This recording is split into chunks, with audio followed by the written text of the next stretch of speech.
Little Pink Floyd here this morning. Can't argue with that. I'm Michael Klahr with Mark Kisla alongside, and we now journey into the collegiate world. Rockin Company's Rockin CU with Adam Munsterteiger, editor of BuffStampede.com and publisher.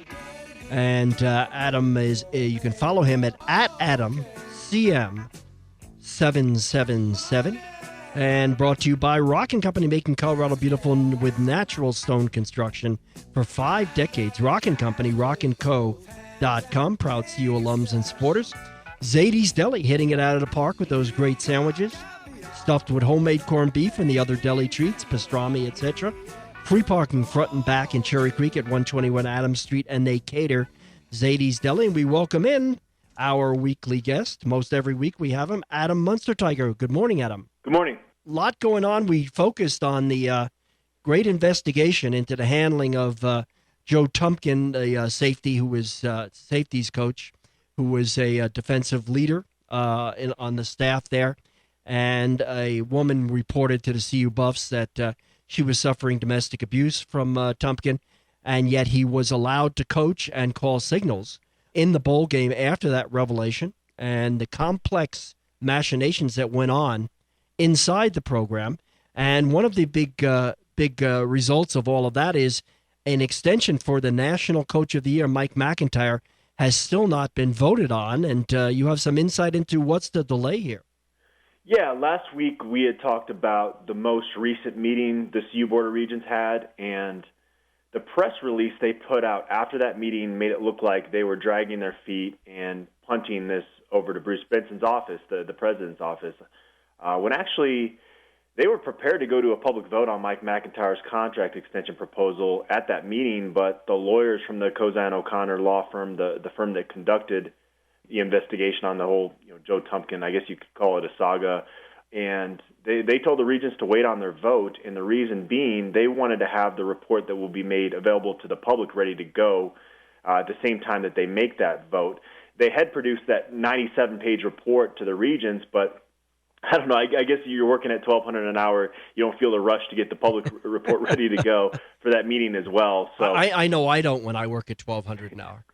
So yeah, that's why the vote on McIntyre's contract did not take place during that recent meeting. But that public report is expected to be ready to go when they meet here in the middle of June. So should have a public vote there. I think it would have been smart for the CU Regents, obviously, to include that explanation in their press release after that meeting, because they certainly took a lot of heat for not voting that day. It was May 22nd when that meeting took place. And it's just another example where CU makes itself look worse in the public eye than it really needed to. You could have just said, look, we're waiting until the lawyers have presented this report that can go to the public. And I don't know why that was not in the press release. It should have been.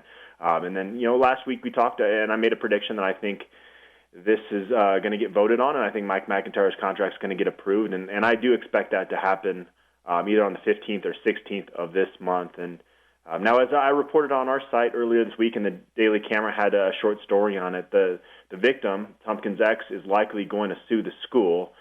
So we'll see if the university settles or if this gets dragged through the courts. But from what I've heard, Tumpkin's ex potentially suing the university should not delay the vote on McIntyre's contract. This is, they've gone through this whole investigation, and they feel like they have a good grasp of what took place in those 97 pages. So they're going to be ready to vote on McIntyre's contract. That potential lawsuit should not delay the vote any further. All right. So we'll await that, and mid-June, no doubt we'll have you on around that time, and we'll be able to dissect the public report, especially if there's time to read it before the meeting takes place. Switching gears, Neil Welk, BuffZone.com, reported earlier this spring that the CU Buffs were in a number of top 25s. Those 2 early top 25s you all do for college football season for 2017, but that CBS, Sporting News, and ESPN have all dropped the Buffs following spring practice. Well, that's got to make you chuckle a little bit, because would that be based on spring football practices? I mean, I don't know how you – I mean, if let's say a program gets a big transfer in, or a major key player gets hurt during the spring, I could see that kind of changing things. But, I mean, Colorado's only injuries were to their backup running backs.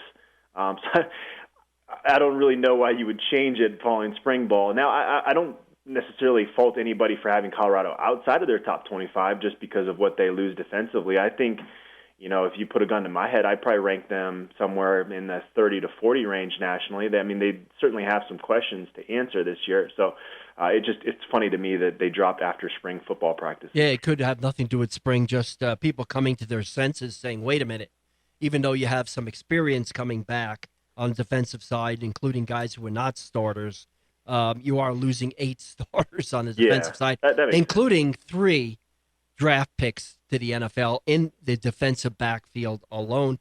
Switching gears, when I look at recruiting, and I turn to buffstampede.com and I follow what you do in particular, and I'm observing things and I'm watching and I'm saying Colorado has made progress.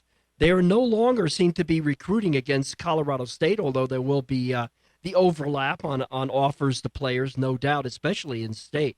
But Colorado seems to be now recruiting primarily against Pac-12 schools. If I can make a generalization, every player can be different. Yeah. But they're not recruiting. What I notice is they're not recruiting against the creme de la creme of the Pac-12. They're not generally recruiting against University of Southern California, Oregon, Stanford, Washington, the so-called glamour destinations. Yeah, that's true. The thing that really frustrated CU fans during those tough years, late under Dan Hawkins, under John Embry, is that by and large, the majority of their commitments didn't have those other power conference offers. And you mentioned that even though they've taken an uptick with recruiting, it really started last recruiting cycle with Darren Chiaverini coming in with a ton of energy. The facilities, of course, being completed, and then them backing it up with success on the field. And you just look at their class last year, flipping a Jake Moretti from Ohio State, and getting a Laviska Shenault to pick CU over or big schools. So there are cases where they are beating those upper echelon teams, but that's not going to be the majority of their commitment list, and that's simply not going to be realistic, at least in terms of beating out USC, just because of the benefits they have with such a rich talent pool in their backyard. Even UCLA, those are going to be tough schools to beat out with recruiting. You would, if you can sustain this success for another year or two, you'd like to see them winning more battles against Oregon. And frankly, Oregon did try to siege their commit list last year, and they held on to those guys. So it's not like they haven't won battles against Oregon. But, yeah, you want to see them more consistently against a Washington and Oregon probably, but you're probably going to need a little bit more sustained success for that to happen. So they've definitely taken an uptick. I mean, you look at some of the really dark years,